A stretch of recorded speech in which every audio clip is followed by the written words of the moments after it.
Hello दोस्तों, मैं हर्षित शर्मा एक बार फिर से स्वागत करता हूं आप सभी का प्ले विद साइंस के एक और इस शानदार और मज़ेदार वीडियो में, जिसमें हम पढ़ने वाले हैं मैथ। और मैथ में बीएससी फर्स्ट ईयर की मैथ में एंट्री करने से पहले हमें पढ़नी पड़ेंगी ये सारी चीज़ें जो बेसिक है। और बेसिक में मैंने आपको मैट्रिक्स क्लियर कर दी, लोग क्लियर कर दिया। अब बारी ये ग्राफ के भी अगले वीडियो में टिक लग जाएगा, ठीक है। और फिर अगले टॉपिक में चलेंगे। तो ग्राफ मैं आपको आज के वीडियो में बेसिक से एकदम सिखाने वाला हूँ, ठीक है। तो ग्राफ में है ना, मैं आपको किस प्रकार से पढ़ाऊंगा, वैसे नहीं कि है ना दीर्घवृत्त होता है जैसे परवलय, पैराबोला, साइन अक्स, कोस अक्स के ग्राफ होते हैं। ये मैं सेपरेट वीडियो में आपको बना के समझाऊंगा कि ये इनके ग्राफ होते हैं। आज के वीडियो ग्राफ का ही बेसिक होने वाला है, जिसमें ग्राफ कैसे बनते हैं, ग्राफ का क्या सिस्टम होता है, इसकी थ्योरी क्या है, और इसके बारे में आगे कि कैसे कैसे ग्राफ की चीज़ें होंगी, ठीक है। उसकी ढाल, प्रवणता, टेंजेंट और स्लोप, ये सारी चीज़ें मैं आपको बताने वाला हूँ।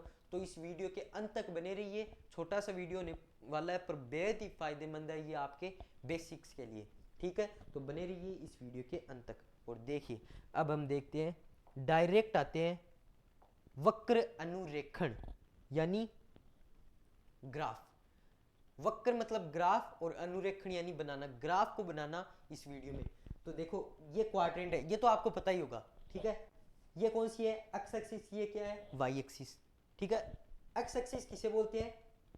एक्स ओ एक्स डेस को इसे बोलते हैं एक्स एक्सिस। अगर ऑप्शनल क्वेश्चन में आ जाए कि एक्स एक्सिस किसे कहते हैं, तो एक्स ओ एक्स डेस, वाई ओ एक्स डेस, वाई ओ वाई डेस और वाई ओ एक्स डेस, इस प्रकार से ऑप्शन आ जाए तो एक्स ओ एक्स डेस क्या होती है। वैसे इतना सिंपल आएगा नहीं, पर एक्स ओ एक्स डेस तो होती है एक्स एक्सिस, और वाई ओ वाई डेस क्या होती है? Y axis. और ओ पॉइंट जो होता है, ये ओ है और ये जीरो जीरो है, ये है मूल बिंदु, सेंटर पॉइंट जिसे बोलते हैं। और यहाँ पे जीरो जीरो जीरो आ जाता अगर जेड एक और तल ले लेते तो। पर यहाँ पे समतल है, ये 2D में है, ये 3D में नहीं है। फिजिक्स की बात नहीं कर रहे हम बात कर रहे हैं मैथ की। मैथ में भी है, मैथ में भी है, जेड एक्स मैथ में भी है, पर यहाँ पे 2D एकदम बेसिक से ले रहे हैं ना, तो यहाँ पे जीरो जीरो ले लिया।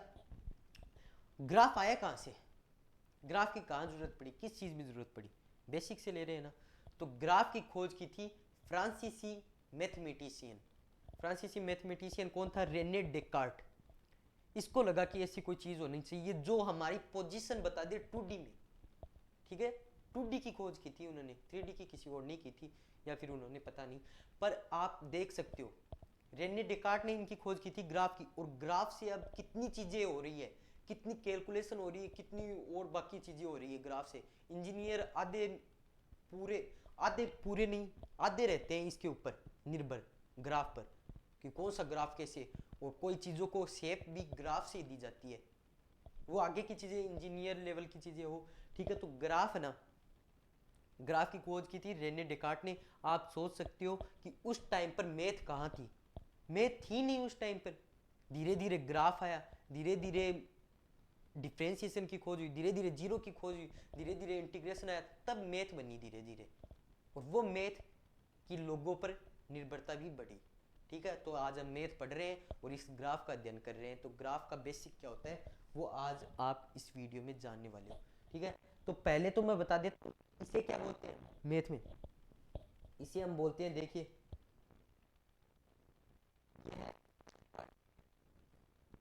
फर्स्ट क्वाड्रेंट बोलते हैं, चतुर्थांश जिसे हम हिंदी में बोलते हैं। ये है सेकंड, ये है थर्ड और ये है फोर्थ। इतनी नॉलेज तो आपको होगी।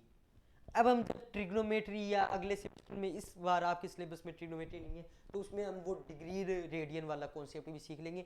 एक बार आपको ग्राफ पढ़ा रहा हूँ तो ग्राफ में ध्यान, और उसमें जो सिलेबस में है वो पढ़ना है, ठीक है। और इससे ही आपकी फर्स्ट ईयर एकदम अच्छी तरीके से क्लियर हो जाएगी, ये मेरा आपसे वादा है, ठीक है। तो first, second, third, fourth quadrant तो आपको पता चल गई। अब ग्राफ की जरूरत, जैसे मैंने अभी कहा कि कोई भी 2D में आपको अगर पोजीशन देखनी है तो वो ग्राफ से मिलेगी। तो पहले तो अनुरेखण मतलब इसकी वो देख लेते हैं, पोजीशन निकालते हैं। तो मान लो यहाँ पे कोई पॉइंट है, यहाँ पे कोई पॉइंट है, ठीक है।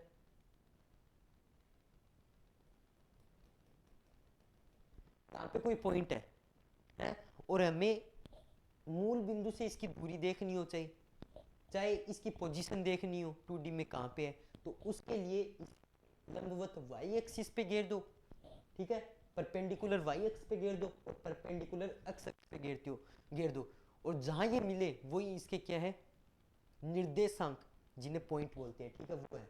अब इसे घेरते हैं, देखो एक बार,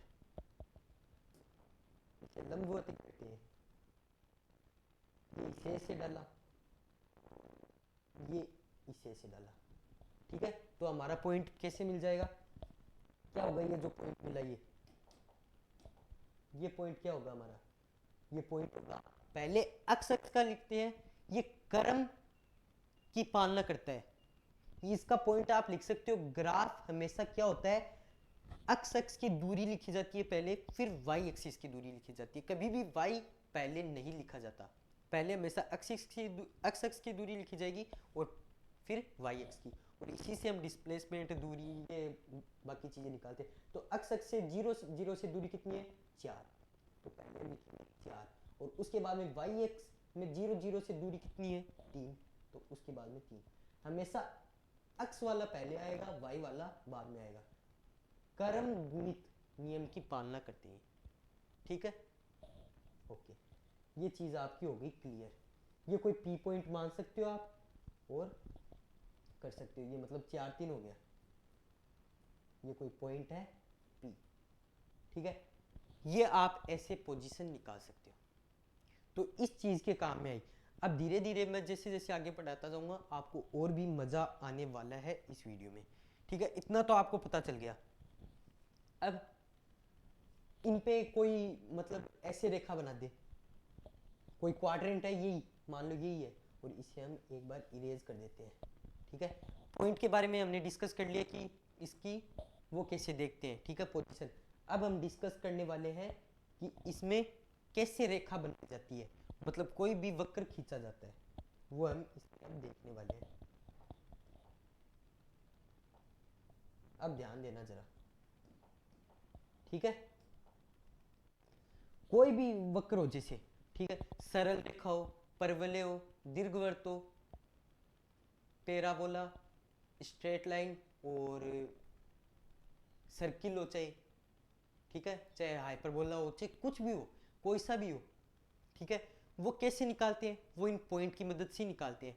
आपको किसी भी चीज का इक्वेशन दे रखी है, जैसे किसी भी चीज की इक्वेशन दे रखी है, जैसे 3x + 2y = 2, तो ये सरल रेखा की इक्वेशन है, ये एक स्ट्रेट लाइन की इक्वेशन है। आप अब x का कोई मान रखोगे तो y का कोई वैल्यू मिलेगी, y की कोई वैल्यू रखोगे तो x की कोई वैल्यू लिखोगी मिलेगी, तो उससे आप कोई भी वक्र खींच सकते हो। ऐसे ही वृत्त में x² + y² = a², ठीक है, इसके इंटू में भी कोई हो सकता है, इसके 2x² + 3y², और जैसे x² / a² + y² / b² = 1, ये किसकी होती है बताओ जल्दी कमेंट सेक्शन में, जल्दी से कमेंट करो, ये होती है दीर्घवृत्त की, ठीक है, इस प्रकार से। अब इसमें x की कोई वैल्यू रखोगे तो y की कोई वैल्यू मिलेगी, y की कोई वैल्यू रखोगे तो x की कोई वैल्यू, तो इसके बारे में भी मैं आपको आगे बताऊंगा कि वृत्त दुनिया में पहले आया है दीर्घवृत्त, वो होगा ग्राफ वाले में, जब मैं सारे ग्राफ आपको डिटेल में बताऊंगा। तब तक के लिए थोड़ा सस्पेंस बनाए रखें, और अभी तो ग्राफ सीखो आप कि x का कोई पॉइंट रखोगे तो y का पॉइंट मिलेगा, और y का कोई पॉइंट रखोगे तो x का कोई पॉइंट मिलेगा। मतलब पॉइंट जब ये दुनिया में आया ना कि पॉइंट की खोज हुई, कैसे पोजीशन निकालते हैं, तो उससे कई चीजें हो गई कि हम कोई भी सरल रेखा बना सकते हैं, कोई भी परवलय, कोई भी दीर्घवृत्त, मतलब अनंत सेट हो गए इसके ग्राफ में, हम कुछ भी खींच सकते हैं, ठीक है, कैसी भी पोजीशन हो, कैसी भी कोई ग्राफ हो, वो हम खींच सकते हैं, ठीक है, तो इतनी बात हो गई।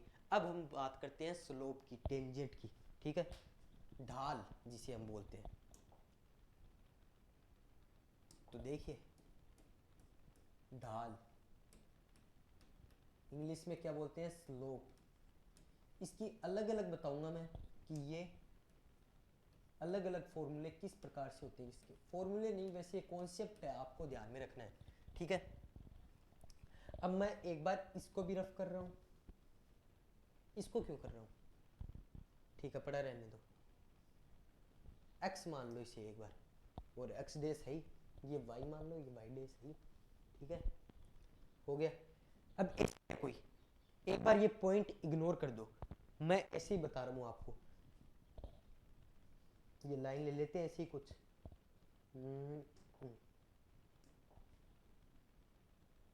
मान लो ऐसे कुछ है, ये कोई रेखा है, ऐसे एक बार पॉइंट को इग्नोर करो कि पॉइंट कुछ नहीं है, एक बार मैं आपको ऐसे ही नॉलेज दे रहा हूँ, ठीक है। ये कोई एक स्ट्रेट लाइन है, स्ट्रेट लाइन किससे मिली, पॉइंट से मिली, पॉइंट कहाँ से आया, कोई एक्स वाई की इक्वेशन होगी वहां से आया, कोई वैल्यू वाई की कोई वैल्यू रखी होगी, तो ये है। अब इसका टेंजेंट ढाल कैसे निकालते हैं, जो अक्स एक्सिस है, अक्स ओ अक्स डेस, ये जो अक्स एक्सिस है इससे बना कोण हमेशा देखते हैं, वही होता है टेंजेंट टेन थीटा, जिसे एम से दर्शाते हैं ढाल। वैसे तो स्लोप लिखा जाता है इंग्लिश में, अधिकांश चीज की जो इंग्लिश में होती है ना, उसका जो पहला कैपिटल लेटर होता है ना, उसी से हम उसको डिनोट करते हैं, पर यहाँ पे थोड़ा अलग है, एम सी से डिनोट करते हैं, m is equal to tan theta, और ये टेन में होता है फॉर्मूला, इसे इसलिए इसे टेंजेंट कहा जाता है।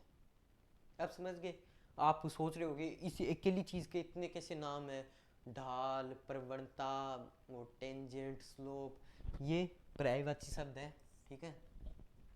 टेन थीटा, अब थोड़ा और लॉजिक लगा के देखो, ये थीटा कौन है तब यहाँ पे टेन थीटा आया, ये थीटा कौन है तब यहाँ पे टेन थीटा आया। एक बार इस लाइन को आप ऐसे करो, एक बार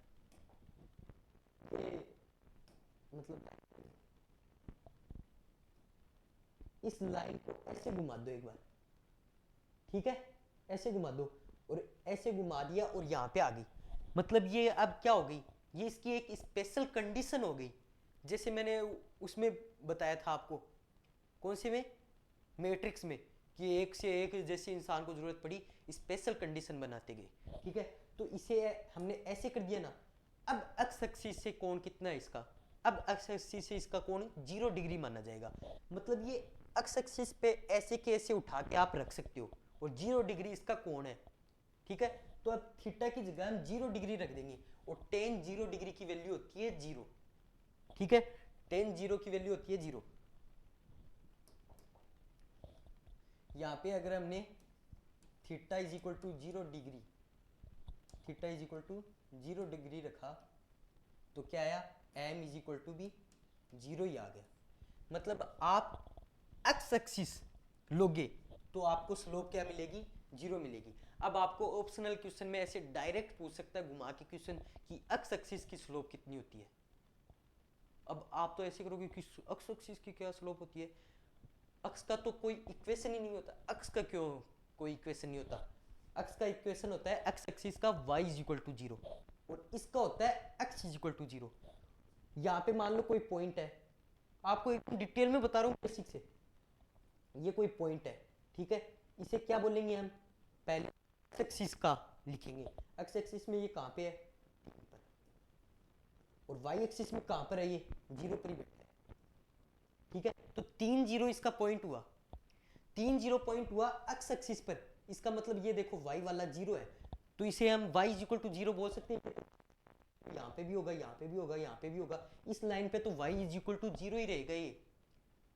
तो एक्स एक्सिस का अगर आपको इक्वेशन चाहिए, क्योंकि पॉइंट मिलते हैं इक्वेशन से और स्लोप मिलती है पॉइंट से, ठीक है, तो एक्स एक्सिस की स्लोप क्या है, 0 डिग्री, 0 एक्स एक्सिस की स्लोप, और इसके पॉइंट मिले होंगे क्योंकि पॉइंट इसके ये है, और y इक्वल टू 0 इसकी इक्वेशन है। लॉजिक अगर समझ में आया तो अभी के अभी लाइक ठोक दो, ठीक है, ये इसका लॉजिक है।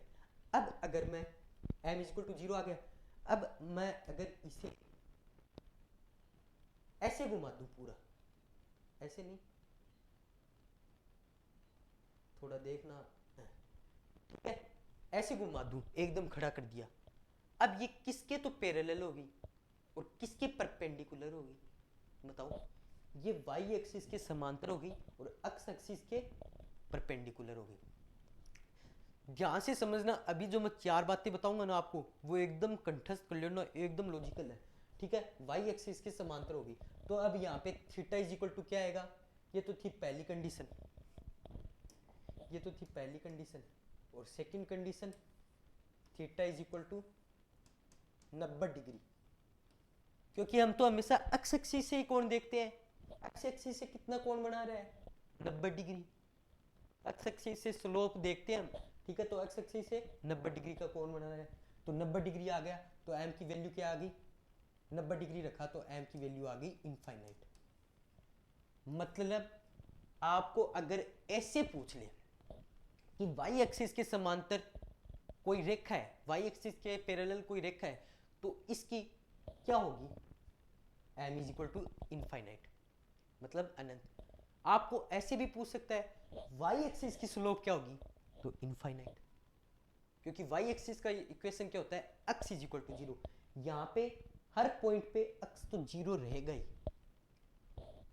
ये 0 2 पॉइंट, ये 0 3 पॉइंट, y की कोई वैल्यू आ रही है, x हमेशा 0 रह रहा है, मतलब इक्वेशन बनी, इक्वेशन क्या है इसकी y एक्सिस की, x is equal to 0, equation बन गई तो इससे पॉइंट भी आ गई, पॉइंट आ गए तो इसकी स्लोप भी आ गई, m is equal to infinite, क्योंकि थीटा का मान है 90 डिग्री, टेन थीटा में 90 डिग्री रखा तो क्या आ गई, इनफाइनाइट। एकदम गहरा लॉजिक है, ठीक है, आपको समझ में आ गया। अब मैं 4 तरह की बातें आपको बताना चाहता हूँ, बस वो याद रखो, इतनी सारी चीजें तो आपका दिमाग खोलने के लिए लॉजिकली थी। अब 4 चीजें, क्वेश्चन किस तरह से घुमा के आ सकता है आपको ऑप्शनल क्वेश्चन में, कि पहला ऑप्शनल क्वेश्चन, एक्स एक्सिस की स्लोप क्या होगी, एक्स एक्सिस की स्लोप क्या होगी, 0, पहला पॉइंट लिख लीजिए।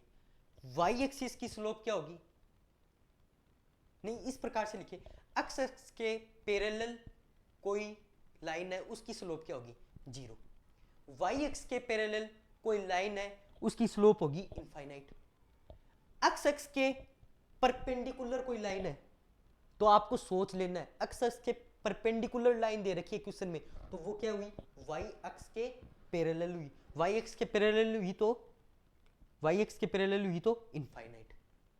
मतलब आप रट के मत जाओ कि एक्स एक्स दे दी तो हमेशा 0 0 0, एक्स एक्स के परपेंडिकुलर भी पूछ सकता है तो इनफाइनाइट आ जाएगी, वाई एक्स के परपेंडिकुलर भी पूछ सकता है तो 0 आ जाएगी, और वाई एक्स के पैरेलल पूछे तो 0, और एक्स के पैरेलल पूछे तो इनफाइनाइट। सॉरी थोड़ी मिस्टेक होगी, आप ध्यान में रख सकते हो, मैंने आपको बताने की जो कोशिश की है वो आपको समझ में आ गई होगी, ठीक है, थोड़ा लॉजिक गहरा इसलिए बताने में थोड़ी, ये आपको बता दिया, ठीक है, समझ में आ गया होगा सारा लॉजिक आपको। अब थोड़े अलग फॉर्मेट पे चलते हैं, ये तो था ये, ठीक है, और ये आप नोट डाउन कर सकते हो, स्क्रीनशॉट ले सकते हो, मैं अभी इसको रफ करने वाला हूँ,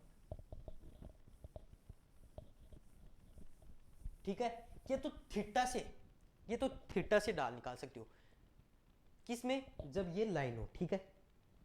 अब आपको किसी लाइन की पूछी हो और वो लाइन हो कुछ इस प्रकार, आपको कोई कोण नहीं दे रखा, ठीक है, और आपको स्लोप पूछी है, ऐसे कोई रेखा है मान लो, या रैंडमली कोई रेखा है ऐसे खींची हुई है, ठीक है, आपको थीटा कोण नहीं दे रखा कितना है, तो आप टेन थीटा में रख के स्लोप नहीं निकाल सकते, तो आपको कोई दूसरी चीज दे रखी है, दे रखा कुछ ऐसे है, ये P पॉइंट है, ये Q पॉइंट है, ठीक है, और इसके x1 x2 निर्देशांक है, इसके, अरे तो गलत करती है, x पहले आता है y बाद में आता है, मैंने खुद ने गलत कर दी, x1 y1, ठीक है, x2 y2, इनको पर ये ऐसे गिरने से, नीचे गिराने से, इसके तो आ रहे हैं x1 y1 पॉइंट, इसके आ रहे हैं x2 y2 पॉइंट, इनके पॉइंट दे रखे हैं हमें। अब क्वेश्चन में 2 3 4 5 कुछ भी दे सकते हैं, हमने x1 x2 और x1 x2 y2 माना है, ठीक है। इसकी अगर हमें स्लोप निकालनी है तो स्लोप को किससे लिखते हैं, m से लिख देते हैं, अभी हमें किसमें जोर आता है, m इज इक्वल टू, ठीक है, पहले y वाला y2 minus y1 upon x2 minus x1, ये इसका स्लोप का फॉर्मूला होता है, ठीक है। ये इसका स्लोप का फॉर्मूला होता है क्या, y2 minus y1 upon x2 minus x1। इसकी स्लोप अपने आप ही आ जाएगी और इस पॉइंट के लिए भी वही स्लोप रहेगी, इस पॉइंट के लिए भी वही स्लोप रहेगी और इसका कोई सा भी इस रेखा का पॉइंट उठा लो उसकी स्लोप यही रहेगी, ठीक है। अब मैंने एक लॉजिक बताया आपको स्लोप का कि x अक्ष की स्लोप 0, x अक्ष के पैरेलल की स्लोप 0, इसकी स्लोप ये आ गई, ठीक है। तो इसकी की पैरेलल कोई अगर कोई लाइन दे दिया आपको, इसी की पैरेलल, जैसे मान लो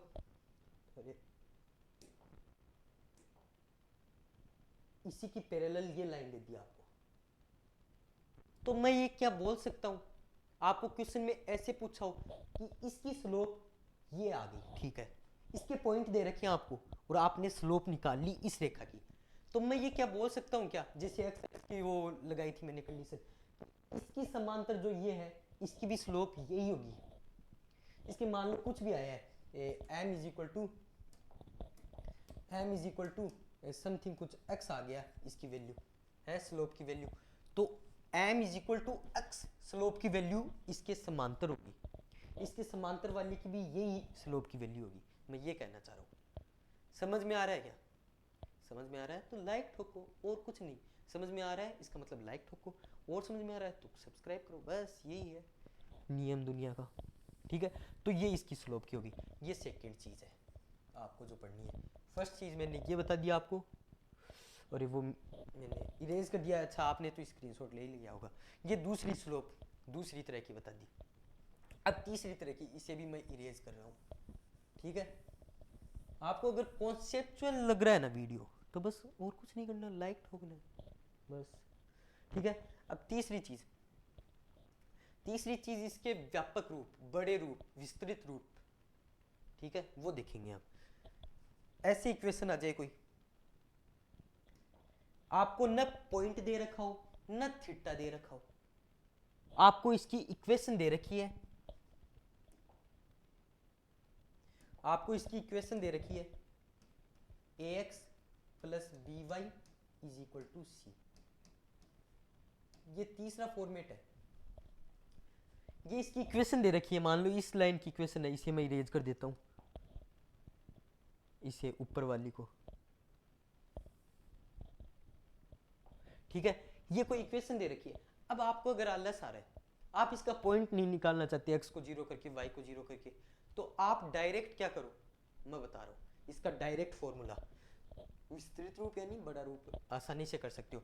अब इसका कैसे निकाल सकते हो आप, वो दोनों फॉर्मेट अगर नहीं लगा पा रहे हो तो आप इसका कैसे निकालोगे, माइनस x के जो मल्टीपल में है अपॉन जो y के मल्टीपल में है, तो माइनस का a upon b, minus into में रहेगा x के मल्टीपल में जो है अपॉन y के मल्टीपल में जो है, वो इसकी क्या आ जाएगी, स्लोप होगी। ये क्या होगा, m होगा इसका।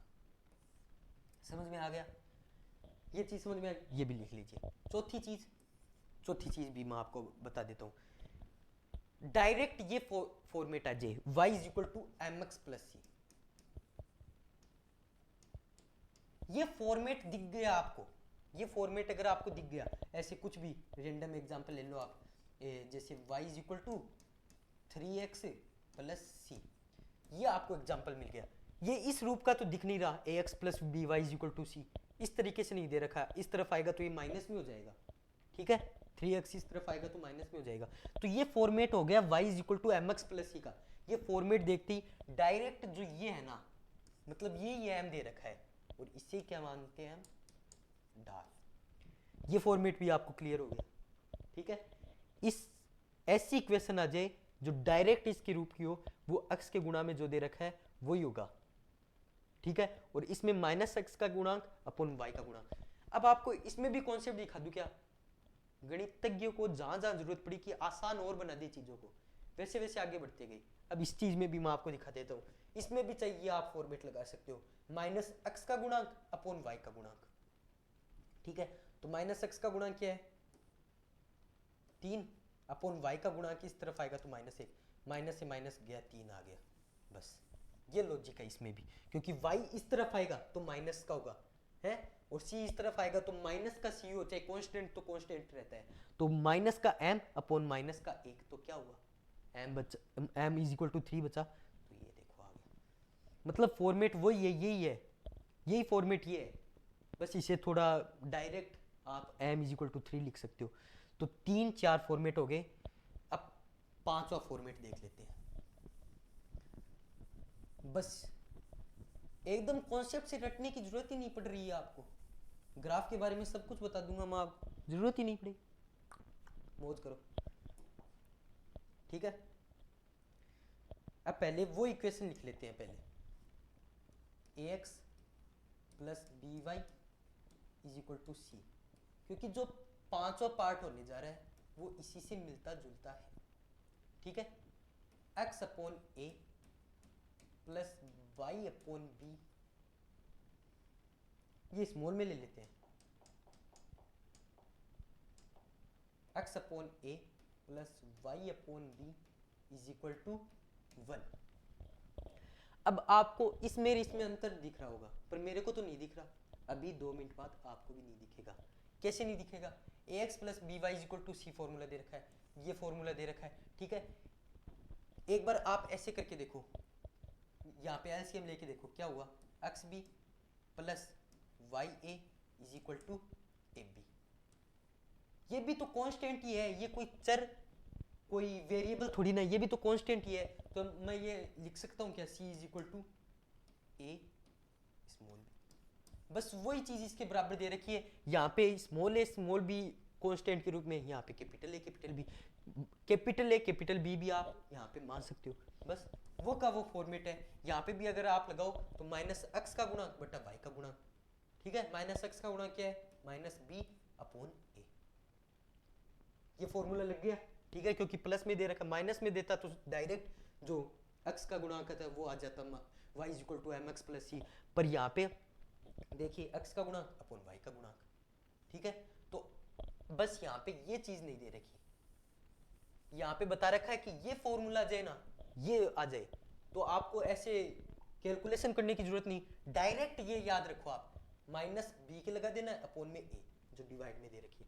ये चीजें हैं, लॉजिक एकदम सटीक बैठता है अगर आप चीजों को कंफर्म और क्लियर करते हो तो। अब इसमें मैं आपको 2 क्वेश्चन करवाना चाहता हूँ, वो आप खुद करेंगे और मैं भी बता ही दूंगा, ज़्यादा टेंशन की कोई बात नहीं है। क्वेश्चन नंबर फर्स्ट, अलग पेन ले लेते हैं यार, क्या कंजूसी। क्वेश्चन नंबर फर्स्ट दे रखा है माइनस, पर आप मेरे से पहले कमेंट सेक्शन में लिखोगे √3 minus y plus √7 is equal to 0। किस प्रकार से करोगे आप? क्या है आपके पास जुगाड़ इसका करने का? है माइनस माइनस कॉमन मत लो आप, माइनस एक्स का गुणांक 0 के सारे इस साइड है, आपने तो ये देख लिया ना 0 के इस साइड है, प्लस माइनस का झंझट मत रखो। y is equal to M X plus C में 0 के एक साइड नहीं थे सब कुछ, y को उस साइड ले गए, प्लस माइनस नहीं देखा हमने वहां, अब सारे 0 की साइड है, तो माइनस एक्स का गुणांक अपॉन y का गुणांक, माइनस माइनस का √3 अपॉन y का गुणांक क्या है, y के मल्टीपल में माइनस है, माइनस से माइनस गया तो इसका क्या आया, minus √3 is equal to n। ये इसकी स्लोप की वैल्यू है, कर लिया होगा आपने मेरे से पहले। अब क्वेश्चन नंबर सेकंड देख लेते हैं छोटा सा जल्दी से, और फिर इस वीडियो का भी अंत कर देते हैं। m is equal to m minus 5 दे रखा है। ठीक है, वो उनका देखो एकदम जो परफेक्ट फॉर्मूला है ना वो था उसका, y is equal to M X plus C, और हमें कौन क्या दे रखा है, 120 डिग्री। ठीक है, theta is equal to 120 degree दे रखा है, ये हमें c का मान दे रखा है। सॉरी, क्वेश्चन इस प्रकार से है, मैं पढ़ के सुना देता हूं। उस स्ट्रेट लाइन का इक्वेशन जो y एक्सिस को -5 पे काटता है, जहां पे काटता है ना वो उसका क्या होता है, c पॉइंट होता है, y is equal to M X plus C. ठीक है, c पॉइंट होता है, काटते x एक्सिस से 120 डिग्री का कोण बनाता है, तो ये हो गया m is equal to tan 120 degree, और tan 120 डिग्री का वैल्यू क्या होता है मैं डायरेक्ट बता देता हूँ, आप सोल्व भी कर सकते हैं, माइनस का √3 इसकी वैल्यू होती है। ठीक है, तो y is equal to M X plus C इसका स्टैंडर्ड रूप होता है स्लोप का, जिसमें आप डायरेक्ट m का मान रख सकते हो, तो y is equal to m का मान है माइनस का √3। ठीक है, x माइनस का 5, ये इसकी इक्वेशन आ जाएगी। आपको इक्वेशन भी पूछ सकता है, स्लोप भी पूछ सकता है, कुछ भी पूछ सकता है, क्योंकि मैंने आपको सारी चीज़ें एकदम सरल तरीके से बता दी है। वीडियो को और लंबा नहीं ले जाएंगे, आपका कॉन्सेप्ट हल्के हो, इसलिए आप वीडियो को एक बार भी देख सकते हैं, वापस दे सकते हैं, यार क्या बुराई है। वहाँ पे तो देख नहीं सकते ऑफलाइन में, पर ऑनलाइन में ये सुविधा आपको मिलती है। ठीक है, तो सब्सक्राइब करें चैनल को और सपोर्ट करें। जय हिंद, जय भारत। थोड़ा रुकिए।